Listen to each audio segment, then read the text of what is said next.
elle s'en serait sûrement pas sortie. Et effectivement, elle a eu des réflexes qui sont absolument incroyables et que personne n'aurait eu. Enfin, genre, personnellement à sa place, enfin, je sais pas, mais j'aurais jamais eu ce genre de réflexe. C'est incroyable, je trouve. Elle place des empreintes digitales dans la salle de bain de Bobby Joe Lang, au cas où il lui arrive quelque chose de grave, ou même pour qu'on sache qu'elle a été ici. Elle va aussi compter le nombre de marches qu'il faut pour atteindre l'appartement de Bobby Joe Lang. Et elle va essayer de retenir un max de détails. Par exemple, elle va lui toucher le visage plusieurs fois pour essayer de se faire une description physique de ce à quoi il ressemble. Elle va aussi, vous savez, quand vous avez un bandeau sur les yeux, des fois vous voyez un petit peu en dessous du bandeau, enfin alors vous voyez un petit peu en bas, et elle, grâce à ça, elle arrive à voir un tapis rouge sur le sol de la voiture et l'inscription Magnum sur la boîte à gants, je crois que ça s'appelle comme ça cet endroit. Aussi, elle arrive à voir un tout petit peu des bouts de trajet, mais il l'empêche de trop regarder comme ça. Et le truc, c'est que après son relâchement, Lisa va expliquer à la police ce qui lui est arrivé. Sauf que le truc, c'est que personne ne la croit.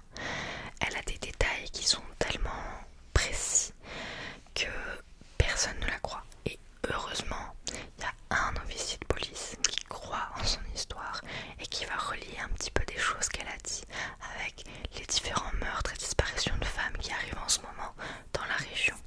Donc par exemple aussi des fibres de tapis rouge, donc le tapis rouge de la voiture dont elle a parlé, sont trouvés sur les vêtements de Lisa et sur les vêtements de d'autres victimes. Donc ils commencent petit à petit à faire le lien et au bout d'un moment ils finissent par retrouver Bobby Joe Lang.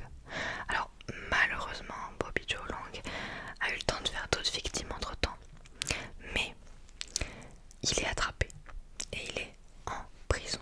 Et en 2019 il sera carrément exécuté.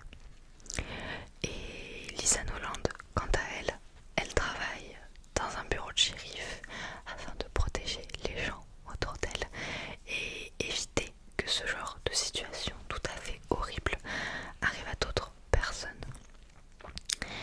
Donc voilà, l'histoire, je vous promets que j'ai passé 3-4 heures sur le script.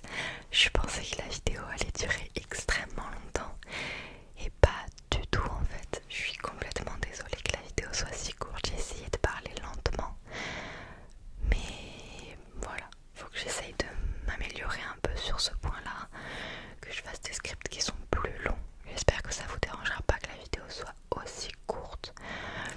Je pensais vraiment qu'elle allait être plus longue. J'ai passé super longtemps sur le script, donc je pensais qu'elle allait être un petit peu plus longue que ça.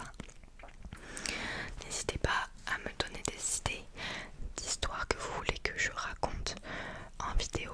Personnellement, c'est un type de vidéo qui m'intéresse énormément. Donc du coup, comme je l'ai dit au début de la vidéo, je vous mets toutes mes sources dans la description si jamais vous voulez approfondir le sujet.